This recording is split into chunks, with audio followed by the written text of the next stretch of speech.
Good morning. This is Patrick Lee, and it's time for Midweek Motivation Live. We're going to be talking about some laws, some things that are unavoidable in your life, and how those pertain to life and success. That is the topic of the show, motivating you to success in every area of life. We're going to be talking about some unavoidable laws today, right after this.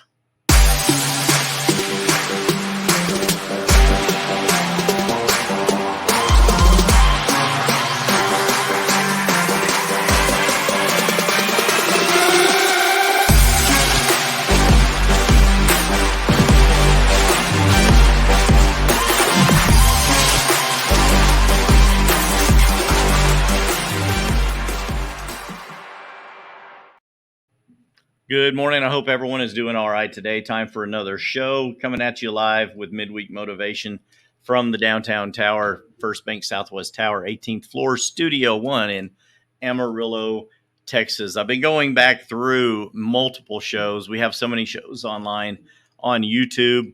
The show is on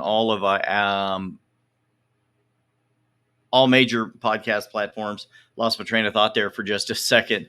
And we've been doing a game film review, watching past shows, thinking about things that worked, things that didn't, and the underlying flowing theme of the show, and many things that we have talked about, different cameras, angles, lighting, light in the room, inside and outside light, and realizing some of the failures and some of the shows we've had in the past, not as successful shows, the amount of downloads and the quality of the show when it goes out on different media channels looks great on Mac, not as good on PC, looks great on Facebook, LinkedIn, and some other websites. And then when you blow it up on YouTube, it's uploaded to YouTube and other podcast platforms, some audio, some video. The differences in quality and some of the things that we have found are unavoidable, and some things are avoidable. And we're going to be making some tweaks and some improvements in the future. Y'all will be happy to know that. People already tuning into the show. That's awesome. We're talking about laws today, and what I mean by that are irrefutable laws that apply to you and me in life. The topic of the show: laws, laws, laws. Are they avoidable? And how do we apply them to our life? And the laws that we're talking about today are not legal laws like getting a ticket. I just received a parking ticket recently down in the street in front of my building. I didn't move my truck in time, and I got a parking ticket. They start at $25. If you don't pay them on time, then they'll escalate. I have a parking.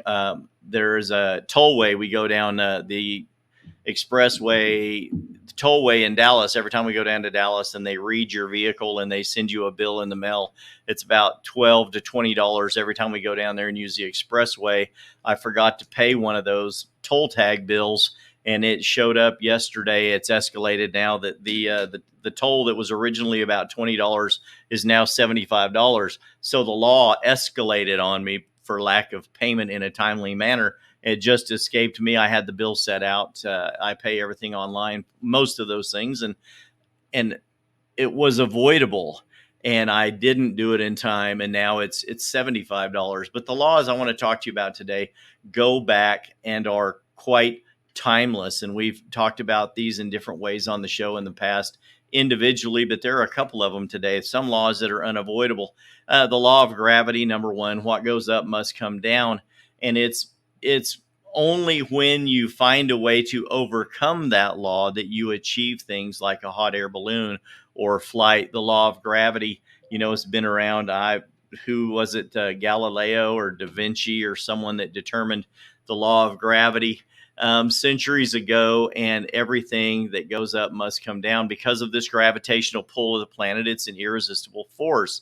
And it wasn't until other people started learning about other things, like helium is lighter than air, that hot air is lighter and rises more than cold air. and that when things heat up, they become pliable and lighter, and when they become colder, that they become more firm and unmovable, like wax. When you melt wax, it becomes able to flow and move into other areas. But if you try to take a candle and take that hard, cold candle and shove that wax into an area, you're going to destroy the candle, right? Or you're going to blow out the area. But if you melt the wax, if you melt the metal, lead, soldering, if you melt that to a very high temperature, it becomes liquid and movable. Some things that you melt, turn them very hot, they become a gas.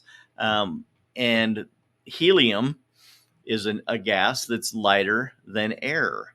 So once we determined that you can use the power of helium, you can create dirigibles, right? Zeppelins. Remember the Zeppelin that went up in flames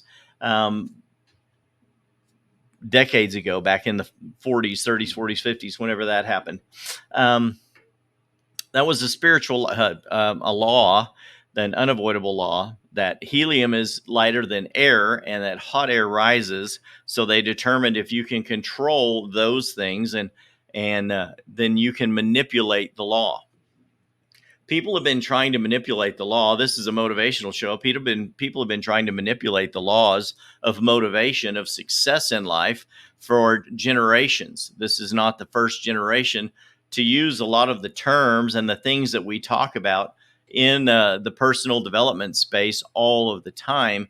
And I'll tell you that most of the things, the books that are written and the motivational videos that you see online are compilations of spiritual laws and physical laws that have been around for centuries, from the beginning of time, and most of them are unavoidable. You cannot change them. The law itself is the law, and it's unchanging. People already tuning in. Hello, Deanne. Good to see you on the show today. Love you, friend. But these laws are you just can't change some of them. They are universal, and they will continue to operate in your life. So, number one, of course, we talk about the law of gravity. The Wright brothers, what do you think would have happened if the Wright brothers, who had this dream in their head of flight, and all of these other people like Da Vinci and Galileo, when they studied birds and other things that move on the air and the power of the wind, and how that could be manipulated? We have people that have gone out and learned to fly. But the dream of achieving flight didn't just happen in the last 20 or 30 or 40 years, right? That dream of flight happened in somebody's mind centuries ago, and they determined, if our creator created a bird and all of these other things that fly, then man, if they have the dream to do that as well, then that should be something that man would be able to achieve as well. We are the people that have the critical thinking mind. I wish I had the mind of certain things, like the mind of an eagle. Some days I wish I had the mind of a dog. Some days the mind of a cat. Cats have that unique individuality.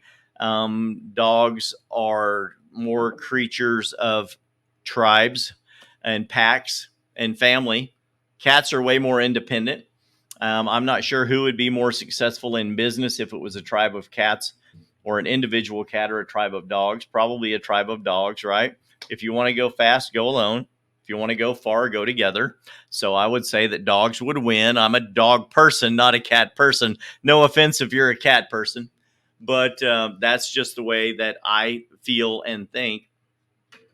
But man, in his mind of minds, determined years ago that if birds can fly and bumblebees can fly, which are they're round and short, and their wings are about the same size as their body, it doesn't make any sense that a bumblebee can fly.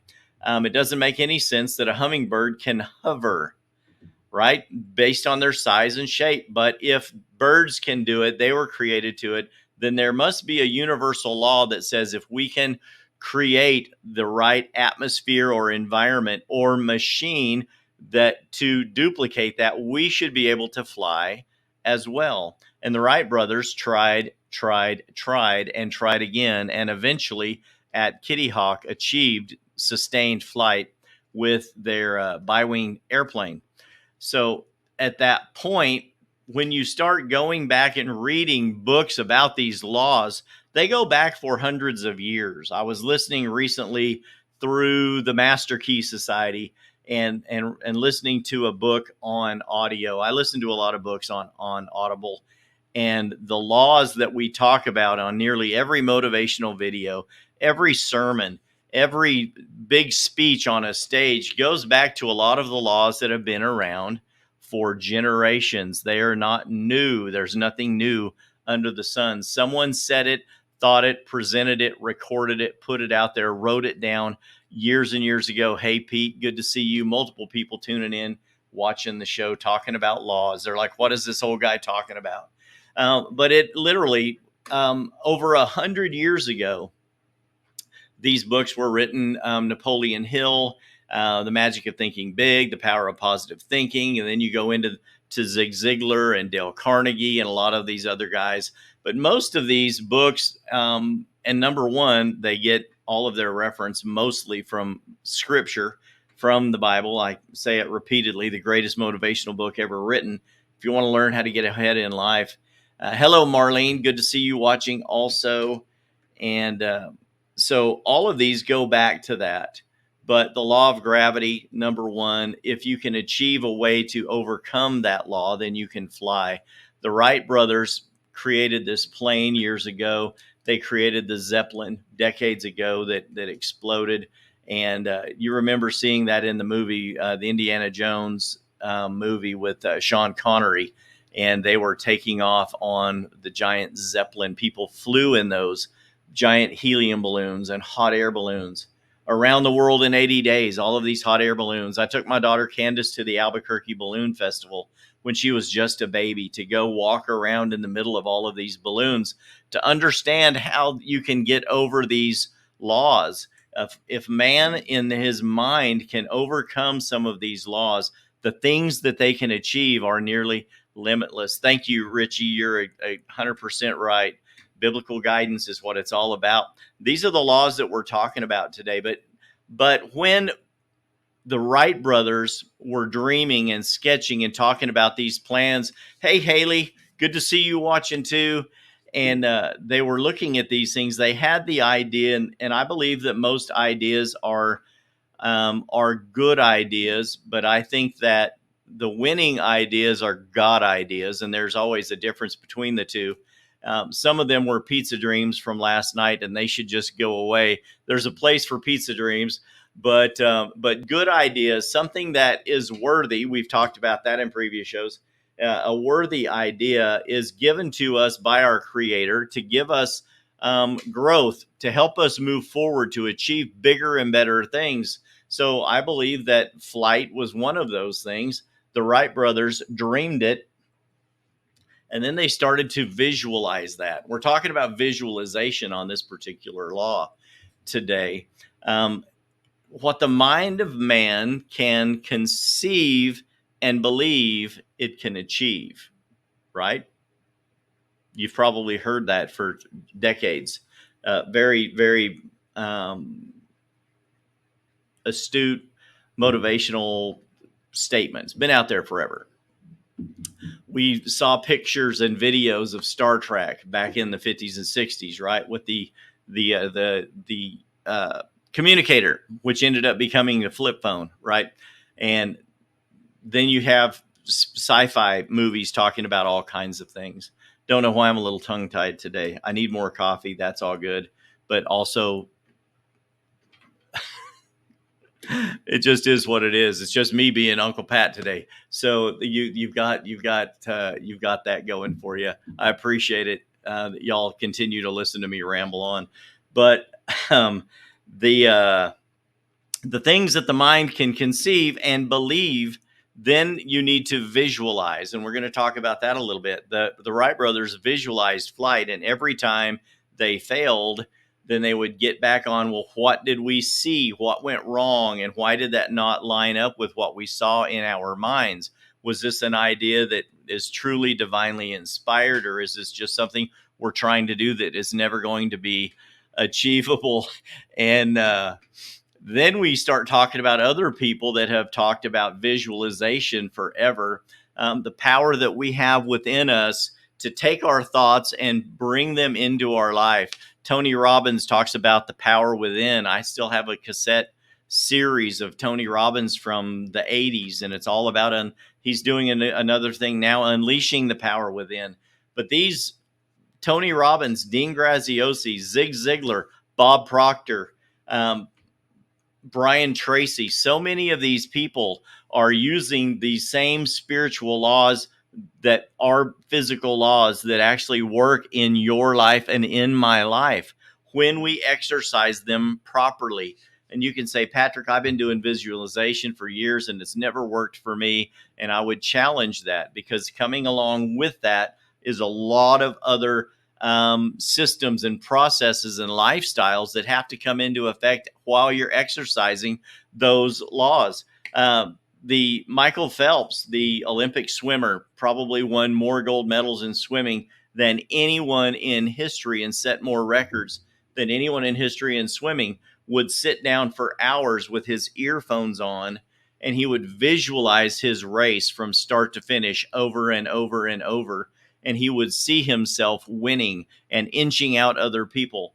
I know multiple people, as I've read their stories and read their books and watched their videos, they used visualization as a very, very powerful key to them achieving the things in life that they wanted to achieve. So when the idea comes to you, you put it down on paper, you write it down, you see it, say it, and then pray it is one of the things that I use in my life. See it, say it, and pray it. And I see it, I say it, and I do tell other people that are in my sphere. I usually don't tell my ideas to naysayers, because that's basically casting your pearls before swine, throwing out ideas, things that are riches, could become riches to you, and throwing it out in front of people that don't care, or will try to tear that idea down, or tell you it's not worthy, or steal that idea. But I see it, say it, and pray it. So if I see that, I believe God gave me that idea. I'm going to tell the people that I know, love, and trust about that to get, you know,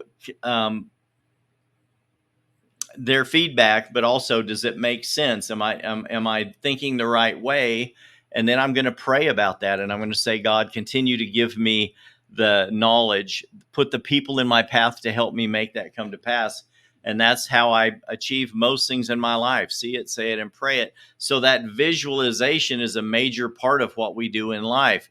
In the mornings, I've told you for the last couple of years now on the show, in the morning, you don't need to be checking your cell phone first thing in the morning. You need to get up and you need to solidify who you are as a person.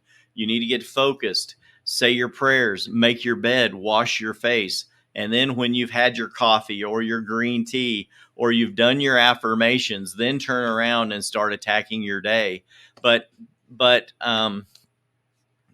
yes, Deanna, absolutely. Even in your work environment as a nurse, see it, say it, pray it.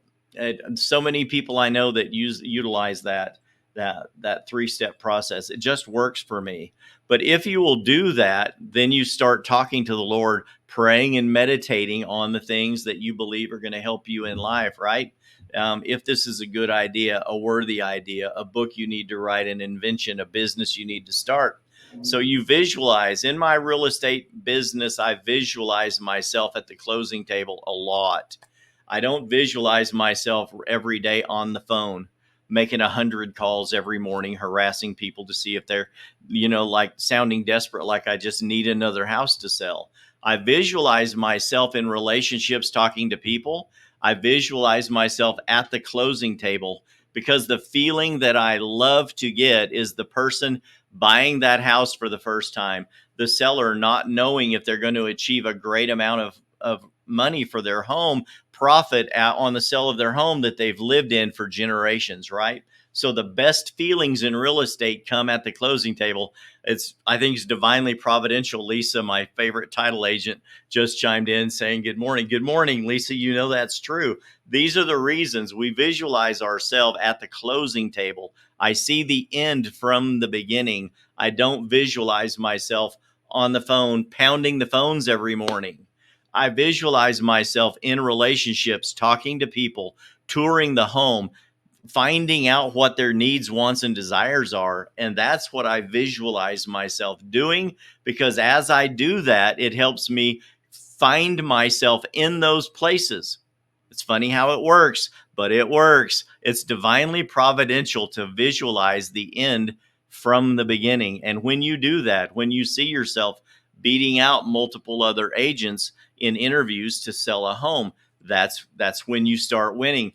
Of course, the work, as you visualize that, you have to put in the work as well. I told someone the other day walking into a restaurant, they were talking about good luck. And I said, funny thing is, good luck comes to those that work hard. And they just turned around visually and looked at me and stopped and said, huh, I never thought about that. That makes perfect sense. I'm like, yeah, it does. Good luck comes to those that bust their butt. Good luck doesn't just happen to everybody. It comes to those that do the right things, that put themselves in the right places. When you visualize, it becomes part of, you start acting out that law of seeing yourself where you want to be.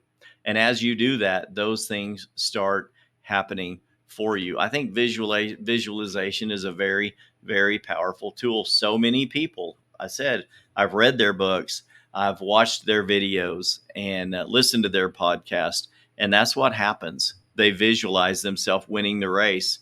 Marathon runners see themselves winning, completing the next mile and then the next mile, and that the whole time they're seeing themselves crossing the finish line.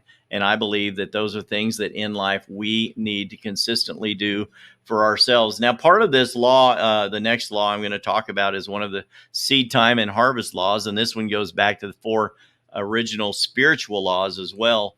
There will be summer and winter. There will be day and night. There will be a seed time and harvest. There will be chaos and order. But these things all happen based on how we interact in the world, in the universe. And seed time and harvest is one of the things that is unavoidable. Treat people in the manner that you want to be treated, right? Put things out into your future that you want to come back to you. Everything that you hold on to will be all that you have, but everything that you release goes into your future, comes back to you multiplied, wave upon wave. So I just believe that it works. It's happened to everyone I know. And what you put into your future, what you put into this world, is what you're going to get back. Seed time and harvest laws. It's unavoidable. You cannot help but get back what you give out. Now, there are times, some of you watching the show, that you say, I've been a good person, I have sown seeds into other people, and it seems like everyone takes advantage of me. And that may be true. I have said that in the past. My wife has said that of me in the past, years ago. She doesn't so much anymore, because I've learned to apply these laws in my life. And as we teach, we learn. So I would give the shirt off my back to anyone I met decades ago. I always sow seeds into other people to my own detriment. I still do that to some point, but I have learned to apply the boundaries, the other sides of these laws in my life, to allow increase to come into my life. I have allowed to set boundaries with myself to where my time, energy, motivational level isn't given away completely to other people. I try to continue to bring that into my life so that I can give out to other people out of the overflow, out of the abundance in my life, not giving away all that I have to where I have to live in lack, need, and want. I believe that you should do the same thing. Operate out of your abundance, not out of a spirit of lack or a mindset of scarcity. If you feel like you're not getting enough out of life, you might be thinking that you're holding on, or might need to understand that you're holding on too tightly to the things that you have. And if you would simply understand that you need to let those things go that you're holding on to so tightly, that you would open yourself up to increase in your life. And as we give more to others, we allow ourselves to be to reap a harvest from that to come back to me. If what you hold in your hand is not enough to meet your need, then that is your seed, and you need to sow that into the future. As I continue to listen to these podcasts, I told you the one book I was just listening to recently was written in 1921, and all of these concepts were reiterated in that book as well. And I've read so many of these. They're just simply timeless laws. They don't go away.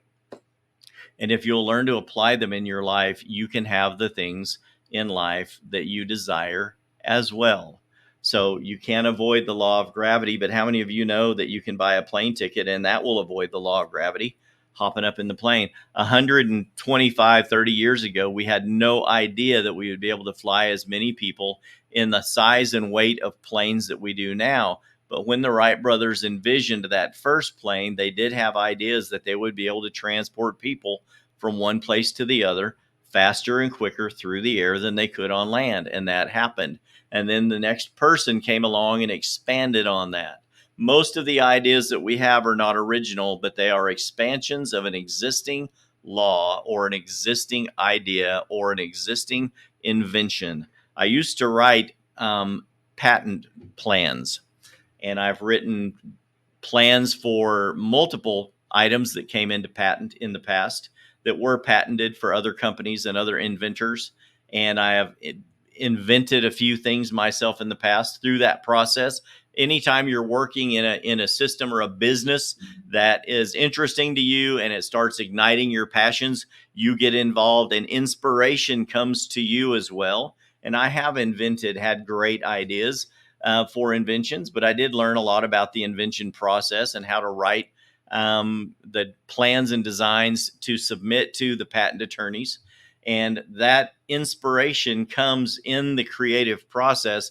And I learned that you have utility patents and you have design patents. And a utility patent would be given to you on an original idea that had never been patented before, that you control the entire creation of that new thing.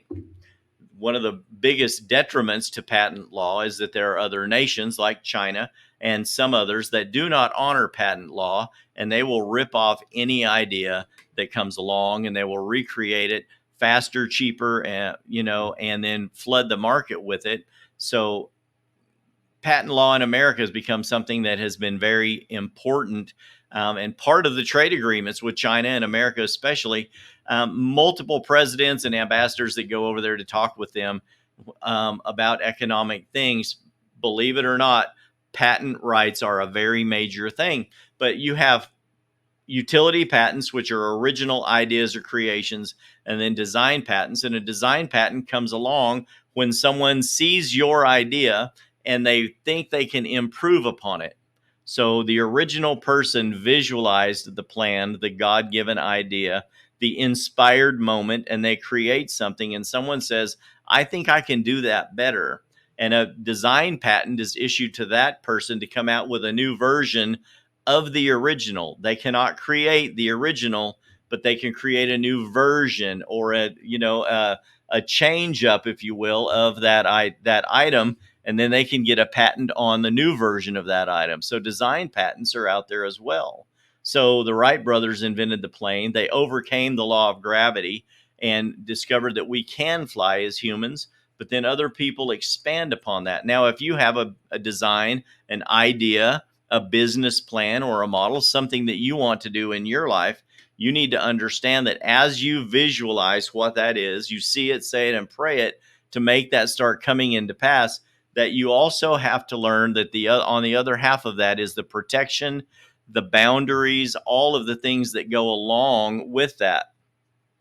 And as you apply those boundaries and those protections, those layers of security around that idea, that you become more and more engaged in that and secure in that yourself, by not allowing it to be talked out, by not allowing it to be stolen, but you allow yourself to be the person sowing that seed, and then that increase comes back to you on that, and it's not all consumed by everyone and everything around you. So there is that other side of it. As you're exposing your idea, you need to protect your idea.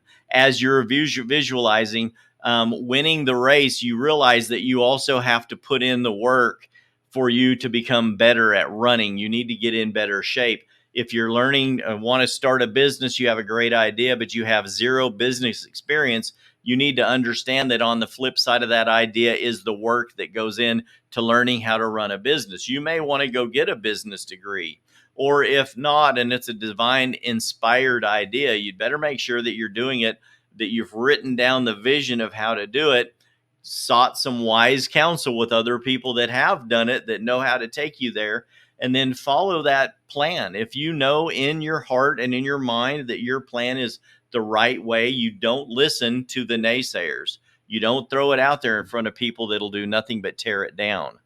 You protect that, and then you grow you so that you can stick to the plan and see it through to its fruition. If it's a sport you do want to take up, you do realize you need to get in better shape. You need to work out. You need to start maybe training with the people that are the best of the best in what that sport is, for you to be able to increase as well. I went and visited a friend this weekend, and he's taken up pickleball. Is a good friend. He travels all over, and was out of shape during COVID, and confessed to me that, most days he would just sit on the couch, watch TV, do whatever, and thus had put on quite a bit of weight and needed to pick up a sport. But as we're not 29 anymore, you need to do something that's great exercise where you can engage with other people. And he decided to take up pickleball. I went to a tournament. He's actually one of the top players in the region now, plays pickleball 4 or 5 days a week. He goes, nearly any evening, you can find me out here at the pickleball courts playing pickleball. And I'm like, 4 or 5 days a week? He goes, oh yeah, sometimes 6. I came out here the other day and I played till almost 1 o'clock in the morning. And I played Friday, Saturday, and here we were playing all day Sunday in tournaments. And he won some tournaments and placed highly in some tournaments and lost to some really good people and played pickleball. And then I got a business card from a man who's a pickleball teacher. So I may end up learning how to play pickleball. And if you've never heard of pickleball, it's a wiffle ball about the size of a tennis ball, but you use a paddle about the size of a ping pong paddle, maybe a little longer, and you have a miniature ping pong court on a tennis court that's smaller. So it's like miniature tennis, enlarged human ping pong, if you were standing on the ping pong table, if that makes sense. It's weird. It's really cool. And they smack that ball around. There's a lot of finesse, a lot of agility that goes into it. And in a very short amount of time, you can really work up a sweat. And my friend Will has lost a lot of weight. He's in incredible shape, plays pickleball all the time. So I've learned, maybe it's something I want to get into. I'm not sure, but I'm going to go try it out and see if I'm interested in pickleball. Yes, Deanne says she used to make vision boards also. We have talked about that on the show. I've made multiple vision boards as well. And when you see those things in front of you regularly, you do see them start to come to pass in your life.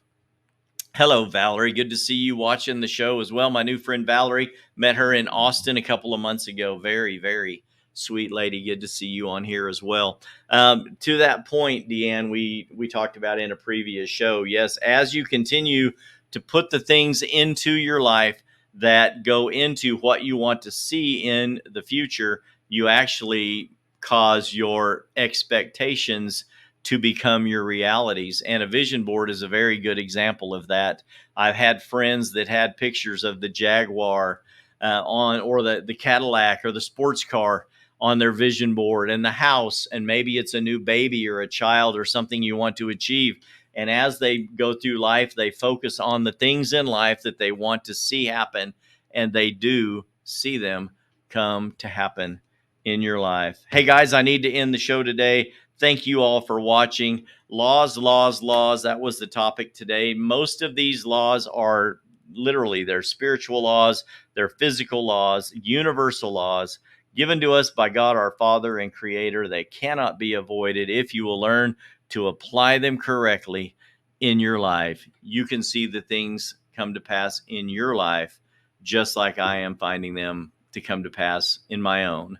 As we say on the show every week, courage begins at the end of your comfort zone. I would challenge all of you to get out there and become uncomfortable today. Get out there on the edge of your comfort zone. Meet some new people. think some new thoughts, make some new plans and goals to go forward in life and achieve the things that you want in life, just like I am as well. Until next time, this has been Patrick Lee with Midweek Motivation. Bye bye.